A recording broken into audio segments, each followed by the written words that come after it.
Okay, so today we're going to be reviewing a little bit through chapters 3 and 4. We'll be talking briefly here about properties of matter and then getting into a little bit about the structure of the atom. And then later on, we'll get into electrons a little bit more. So, first of all, as we talk about properties of matter, what we're kind of taking a look at is, first of all, the forms matter can take. And to begin with, some of the forms that they can take are the states of matter. Well, obviously, Wisconsin is one of them, right? Haha, I know you're laughing really hard right now. Really funny. But on to the next point, which means what are those states of matter and a little bit more about them. We're actually going to be talking quite a bit more about these states of matter and why they have the properties that they do when we get into our first set of new material talking about kinetic molecular theory. So first of all, just super quick review. I'm going to fly through this pretty fast. We have solids, and some things we know about solids right now is that they have a definite shape and volume. And they take whatever the shape is that they have, whatever the volume is they have, those always stay the same. The particles are tightly packed together, and they can't really get any closer together than what they are. They're basically incompressible. So that means that they're tightly packed, and they're held very rigidly in place as well, which is why they have that definite shape and volume. Shape and volume we've already mentioned. I get to put that in here again, but they also have high density. High density meaning you have a lot of matter per area or per volume. And when your particles are very close together, yeah, you have more particles in an area, so you have a higher density. So we measure density of solids in grams per milliliter. Then we go to liquids, and liquids, first of all, we know liquids flow. Well, what makes them flow? Well, number one, where the particles of solids were really held tightly in place, they're rigidly held. In a liquid, those forces aren't quite as strong. The particles aren't held rigidly in place, they're able to slide past one another, so they flow. The liquids do have a constant volume, a definite volume, no matter what that volume is. If you have a gallon of water in a pail and you dump it on the floor, you still have a gallon of water just on the floor, but it has a different shape because it takes whatever shape that the container is in that it has. The particles of liquids are just as tightly packed together as solids. You hear this quite a bit from different places or even read it. In our textbook, it says that they're a little bit further apart than in solids, but then they tell you they're non-compressible. Well, how can you be non-compressible if you're further apart? You can't. They're going to be pretty much just as tightly packed, and we're going to see the fact that liquids will generally have just as high densities as solids do. We tend to compare a lot of things to water because that's the most common substance around us. And water doesn't have a really big density, it only has a density of 1 gram per milliliter, but there are lots of liquids that have high densities too. So they're just as tightly packed. We use the same exact units as we do for solids as we do for liquids. And we see that they are both pretty much non-compressible, only about 4% max with tons and tons of pressure on them. Third state of matter is gases. Now in gases, what we see is that our particles are really far apart. They're not close together at all. And they're not close together at all, they're really far apart because really there's no attractive forces holding those particles together. And since there's no particles nothing holding them together, they're able to flow, they're able to take the shape and the volume of whatever container that they're in. Okay, there's solids, liquids, and gases. Now, if we take a look at physical properties, when we look at properties or just properties in general, properties of both chemical and physical, then what we're looking at as a physical property in particular, it's something, a characteristic or a trait that we can observe without changing our identity. It's something that when we measure it, when we look at it, our substance still stays exactly the same. And one example of that, as you kind of see if I move my picture up here, is that a phase change or a state change is always a physical change. So physical changes also include things, or physical properties include color, mass, density, temperature, things like that. We can take a measurement and it's still the same stuff. A couple types of properties, though, that we have to think about a little bit are extensive and intensive physical properties. The difference is one depends on how much material you have. For example, mass. If I have a little bit, that's going to have a different mass than a bunch. So that depends, mass depends on how much stuff we have. And when you depend on how much stuff you have, that's what we call an extensive property. Intensive properties then do not matter. So the ones we have listed up here, color. Color does not depend on how much we have. So color, let me switch to my pen view here. Color would be intensive. Mass is extensive. Density is intensive. Temperature is intensive. Okay, they don't matter how much stuff that we actually have. And that's all this is here. Depends on how much stuff we have or independent of how much. So if you have a measurement, a lot of times you have a measurement. I shouldn't say always have a measurement because density has a measurement. But that density is always the same no matter what you have. So a drop of water has a density of 1 gram per milliliter. A pound of water is at 1 gram per milliliter. So it doesn't matter. But if I have a little bit of water, that drop is going to have a different mass than a giant amount. Okay. So intensive and extensive properties. Then we have chemical properties. Now, chemical property, a little bit different than a physical property because now we can only observe it, we can only measure it if we actually change the identity of what our substance is. By changing it, we're figuring out that has some new properties, become something new. And so that's this chemical reaction is going to happen or will happen when we check that property. So flammability, reactions with water, tons and tons of examples. We don't need to look at too many of those right now in this particular case because we've seen these before. Just kind of remember that a chemical property is a property that changes what the substance is. It gives you a new substance with a new property when you change it. Okay, a couple of laws that we want to kind of refresh our memories on too. They're going to be important as we continue on. First is law of conservation of mass, which we remember as Antoine Lavoisier. Remember all our fun Lavoisier videos. Okay. And basically, the law of conservation of mass, and I'm not going to write it down here, basically says matter cannot be created or destroyed in ordinary chemical physical reactions. So whatever you start with is what you end with. The same atoms, the same kinds of atoms, the same number of atoms. You have the same mass of reactants equals your mass of products. The law of definite proportions, Joseph Proust. And actually, no, this would still be Lavoisier for this one again. But this is basically pretty simple, that a compound is always made up of the same number and kinds of atoms by mass. So it always has the same proportion by mass. So if you take water as an example, water will be 11% mass of hydrogen, 89% mass by oxygen. No matter if you have a drop of it or the Pacific Ocean of water. Okay? It's always that same mass. Water will always be made up of 2 hydrogens to 1 oxygen in a particular proportion. That's the law of definite compositions. Every compound is made up the same. Multiple proportions is the one we struggled with a little bit last year. But multiple proportions just says when the same elements combine to form different compounds, then those elements are going to combine in simple whole number ratios for those compounds. And they'll be different for each compound. So what does that mean? So basically it means that if you would take water, again, take hydrogen and oxygen, water can be formed, H2O, or hydrogen peroxide, H2O2. Same exact elements, different compounds, they have different numbers of each atom in it.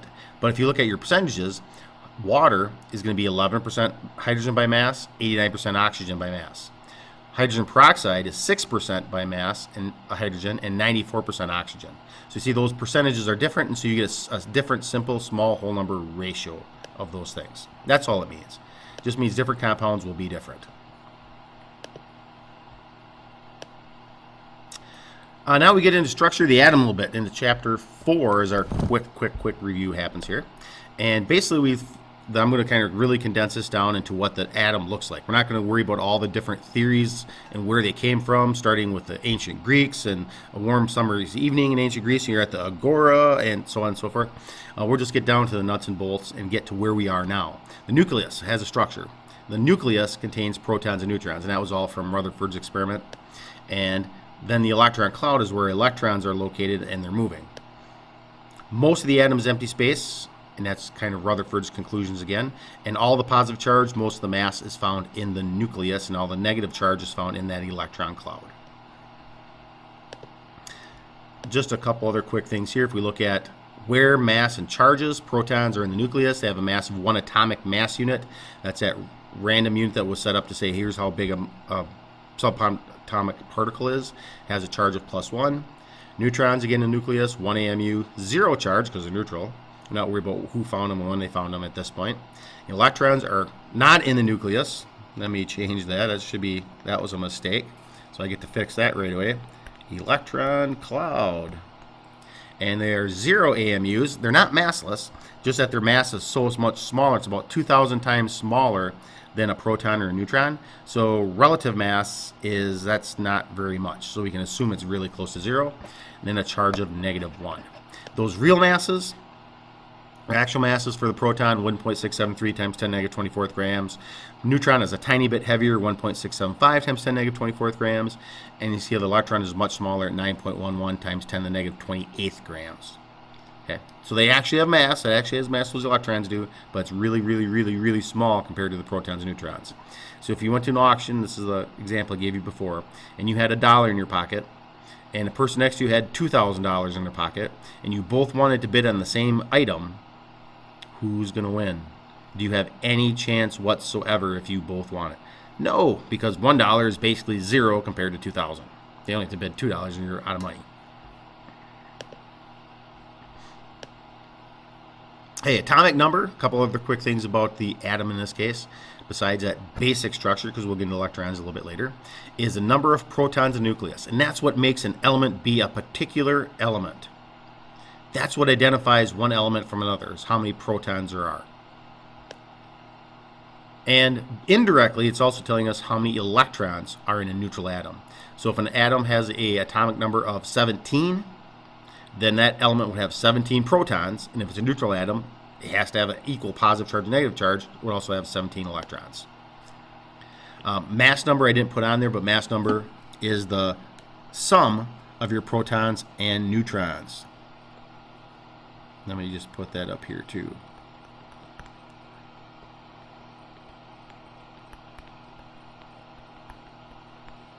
And that's how we can determine how many neutrons are by looking at the mass number.